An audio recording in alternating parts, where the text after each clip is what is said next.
Пасуля рослина значна за костирання народу, але наша землю не продукує достаточно, то що муші і увожить. У Сиригу, međutim, postoje veliki produkovatelji te želenjavi.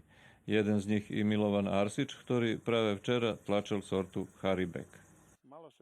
Tota sorta še kus češće tlačijama uniše otvaraju skori časot, a zarno jest i po polju.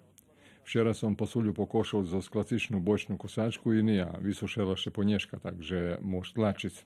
Direktno prek civi na kombajnu sypeme do mehoh i to potim ide na selektor. Ali ani on nie može dobre pričistiti, ta potim mi za ženu i troma robotnikami išće ručno prebirame, bo kupci vymahaju čistu pasulju. Toho roku urožaj prepolovený pre podlu chvíľu. Veli svoj urožaj i preorali. A v loni bol ideálny rok. Tá Arsičovi po hoľtu zrodzelo 1800 kg. On pasulju pestuje neprerivno od 1979 roku. Спочатку на гольту 2-3, а понешка, понеже машицькі условия за продукцію та й мавнарки і механізацію і залівну систему, звекшал поверхності на 17 гольті.